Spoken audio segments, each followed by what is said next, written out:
house in Leixlip that Leland said was as huge and cold as death.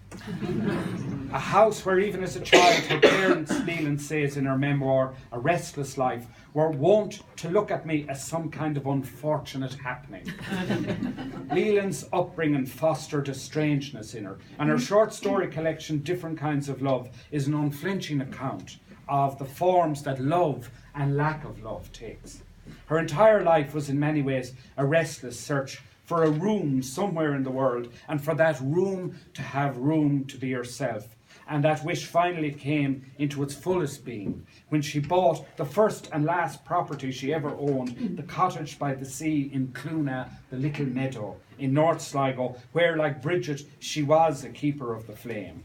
Now, popular legend tells us that Brigid was also noted for her humility, constantly emptying the family larder as a child for the hungry, and Leland's hospitality was boundless. The parties, the dinners, seasoned with lovage from her garden, and always the fruit salad to finish, and maybe too a waft of ganja grown in the glasshouse at the gable of her writing studio.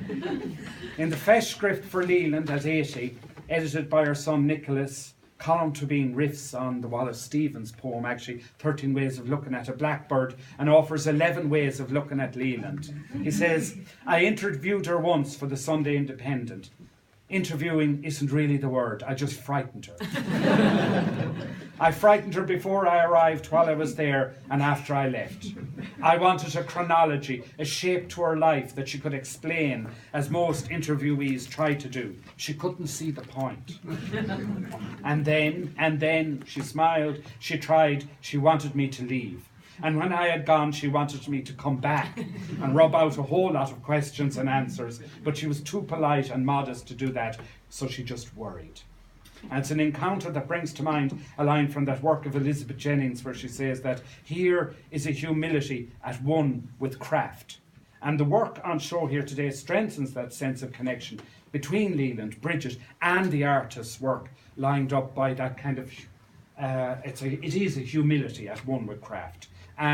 Mary Condren, if you've come across that incredible book of hers, The Serpent and the Goddess, Women, Religion and Power in Celtic Ireland, she says, the stories associated with Brigid's functions as a goddess recur in the stories told of her as a Christian saint. In images of the saint, we find flames coming from her head, just as they had from the goddess. And those of you who really knew Leland when she got into one of her flithers can testify of her incandescent rages, and you could practically see the flames coming out of her head. But Brigid was a form, though, according to Condren, of a sun goddess.